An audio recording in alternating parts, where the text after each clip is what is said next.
Agents have been freaking out. It's a year of change in real estate, and guess what? There's more coming. This time from the FCC. Two big issues you must get your arms around, you must get around now. First is explicit consent. If you do not have explicit permission to reach out to a lead, you're not allowed to reach out to them. That's huge. If you're buying leads, you're probably used to paying this much for them. Well, guess what? They're gonna get a lot more expensive, and that means that your lead nurturing game must be on point. You will not be able to afford to buy a lead that you cannot nurture to the point of conversion. Second big change coming on is that you must create engagement with these people, or after a 6-month window, you will no longer be allowed to reach out to them. This means that if you've got old, cold, dead leads from years ago, now is the time to reactivate them. You must create engagement so you'll have permission to communicate with them on into the future. Very, very important to do that. So let's take a look at the right way to accomplish these things, because let me tell you folks, what a lot of you are doing is not going to cut it. And I know this firsthand because I'm getting massive amounts of outreach from agents all over the country asking for help because what they're doing isn't currently working. So first thing that you've got to do is understand these changes, right? Really get your arms around them. Know that your new normal is different.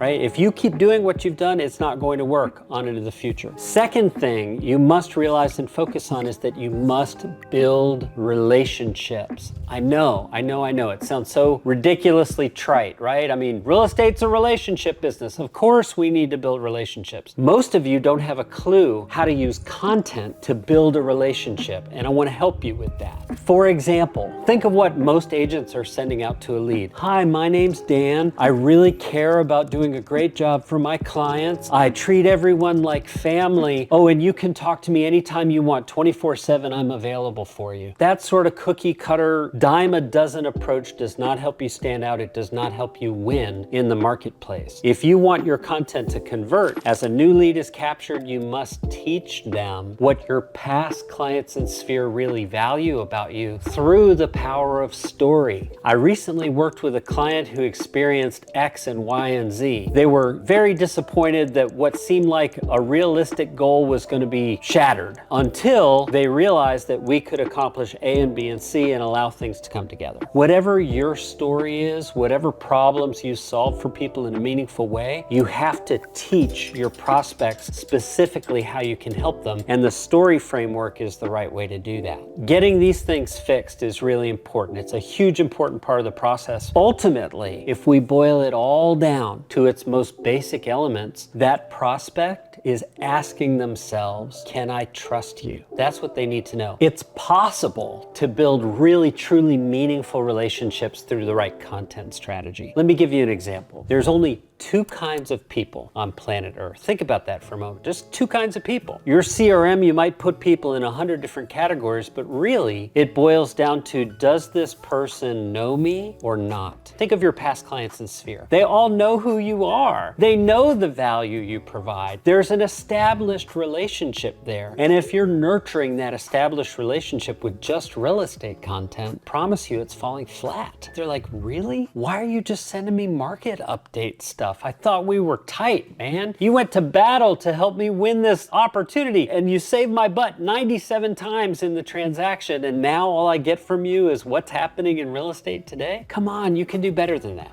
Now, the other kind of person is someone who doesn't know you, is a lead, right? And to a lead, you're just some other real estate agent, right? Until you say, look, I'm not like everyone else. Here's how I'm different. Here's how I'm special. Here's what you can expect from me. They don't have any context to understand whether or not they should even want to have a relationship with you. So try this strategy. Teach that brand new lead who doesn't know you what your past clients in Sphere actually love about you. You're the expert on your intentions. You know the service levels you'd like to provide. Your past clients in Sphere, they know the service levels you actually provide. There's a difference there. They're going to appreciate things about you that you can't even see yourself. So being able to understand what it is that they really love about you and then communicate that using the power of story, that's how you build authentic relationships in an automated way via the correct content strategy. So next, how do you actually nurture these two types of relationships. If it's not okay just to send real estate content to all your past clients in Sphere, what should you send? You should send content that's relevant to this moment in time. You need to send content to them that proves you care more about the relationship than you do about the commission potential that relationship could produce. Some of you, every time you reach out to someone, you're asking for referrals. They can see through that. That doesn't feel authentic. It feels transactional. And when you really think about how to grow a business successfully, it's through relationships. You have to show them consistently that you care to reach out because you care about them. So content that's referencing something that's happening now, using that as a call to conversation instead of a call to action. I'll give you an example from a few years ago. The last Blockbuster store was turned into an Airbnb rental. How crazy is that? And so they took this Blockbuster store and they outfitted it with 90s furniture and one of those old big box TVs that sat on the floor. They got a VCR, and for $4 a night, you could rent the place and watch all the movies you want. That was a big newsworthy item of that moment in time. It was the water cooler conversation that a lot of people were having. Well, we used that headline as a conversation starter. It might go something like, subject line, "Did you see this about Blockbuster?" Question mark. In that subject line, if we're asking a short question, the data proves that we get a much higher open rate. So get in the habit of asking short questions in your subject lines. Then the body of the message continues. "Hi, first name. I just read this article about Blockbuster and I thought I'd share. Did you see this?" Question mark. Turns out they've taken the last Blockbuster location and turned it into an Airbnb rental. How crazy is that? And then there's a picture of the location. You can see like the fold-out couch and that big old boxy TV. And then beneath the image, it says, "Kind of makes me wish they'd paid more attention to Netflix and pivoted sooner. Anyway, I hope you're well." And then the call to conversation here is going to bring the subject back to real estate.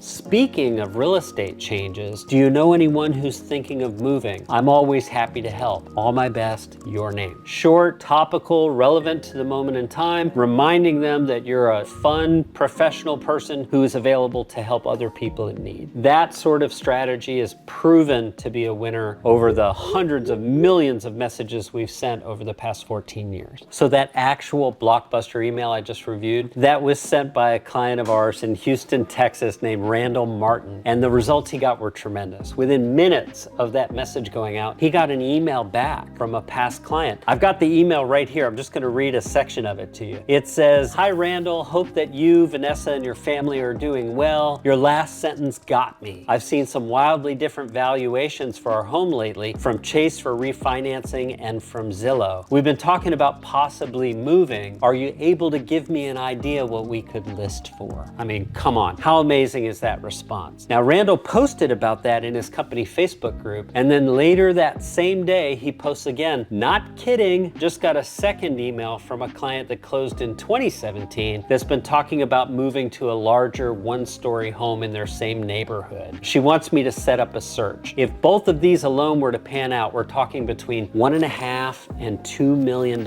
in pipeline from one silly little email about Blockbuster. Doing something different gets a much different result. So learn from that. Now let's use an example of a message to a lead, right? This is someone who doesn't know you. There's no context. It'd be totally weird to send that person that Blockbuster email. They're like, "Why are you sending me this, real estate agent? I don't understand." So when you have that lead, you don't have the relationship yet. You have to give them a reason to want to build that relationship with you. And it turns out that your past clients are the best people to answer the question of why they should want to do that. So again, I'll reference this message from Randall's past client. It opens with, "Hope that you, Vanessa, and your family are doing well." What does that tell you about the kind of agent Randall Martin is? Do you think he takes great care of his clients? Do you think that all these years later, that person wanting to sell their home would even consider working with another agent? Absolutely not. That person is an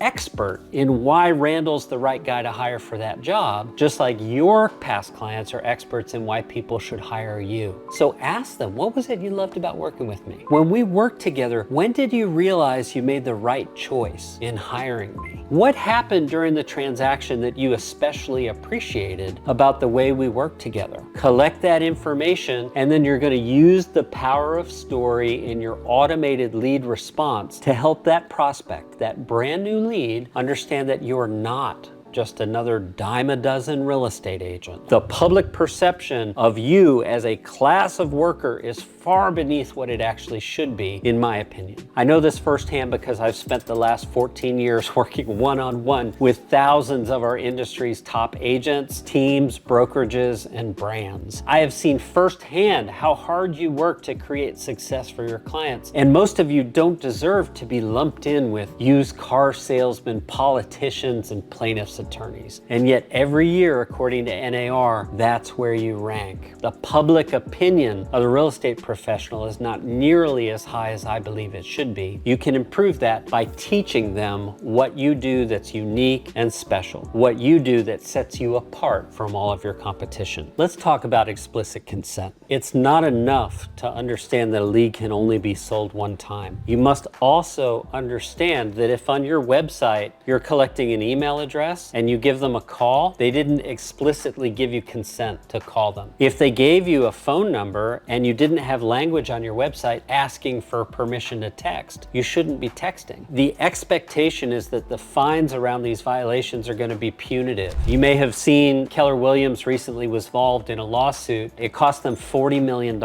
We're seeing where companies like T-Mobile and Sprint and AT&T and Verizon, they are charging massive fines, as much as $10,000 per text message that's sent without permission. The reason these things are happening, well, come on, you know why. Because every day, just like me, you're frustrated that you're getting a text message from someone you don't know. You're frustrated that they're interrupting you during a meeting, during time with your family. You're at dinner and you get a text, and texts are interruptive, right? When you get a text, you pay attention to the text. Well, all these text message marketing companies, they're so quick to tell you, we've got a 90+% read rate. They leave out the fact that they have an 87% opt-out rate. Think what you do when you get that text that you don't want. Delete and report is what you press on your iPhone. So don't be one of those people. You do not want to be having your text message go to someone and having them click delete and report, because pretty soon you won't be able to get text messages delivered, and you may even be one of those people who gets hit with these ridiculous fines. So how to avoid these things? Well, on your website, anywhere you're collecting information that you're going to be reaching out to people, you need to describe to them exactly what that outreach is. For example, if you go to happygrasshopper.com, you'll see that you have an opportunity to subscribe to a free newsletter called What to Say Now. Right there on the page, we say we'll send you messages twice per month. We're very explicit about what you can expect when you subscribe. Now, if I email you every day and I call you and I text you, I don't have permission to do those things, and I should expect a negative consequence from that. So you've got to have some other means. For example, again, you go to our website, you could subscribe to Messaging Club. It's just $8 per month, and we reach out twice per month with an explanation of content that you can just copy and paste and send to the people who are already in your database. We break down exactly the messaging strategy. We teach you the logic behind why that message is the right message to send to that group of people, and we make it easy for you to just put it into use so that you can spend more time having the conversations instead of figuring out how to create the conversations you need to have. So I'll give you another example. If I come to your real estate website and I subscribe to an IDX feed and I get search updates, that's a very normal run-of-the-mill thing we see in real estate today. It's a search alert, it's a price change update, it's a new this, a new that, a new the other thing. A lot of real estate teams and brokerages are taking that lead and they're sharing it with lots of different groups of people within the office, and everybody is trying to get hold of that person. That behavior is not allowed moving into the future. So if you're distributing one lead to multiple agents and having them all reach, you're in violation of explicit consent, and that behavior must change. I'm here to guide you through these changes and help you with these issues so that instead of getting snared in all the change and the potential fines, you can just get to having the conversations that you actually need to have. Now, if you'd like to press the easy button and and sidestep all of the challenges of figuring out what to send, just go to happygrasshopper.com and subscribe to Messaging Club. It's $8 per month, and twice per month we're gonna reach out with messaging you can copy and paste and use to nurture your leads, your past clients, your sphere of influence, and all of that content is designed to do one thing. It's start the conversations that you need to have. And to make it easy, I've put it in the description below. I'll see you on the next video.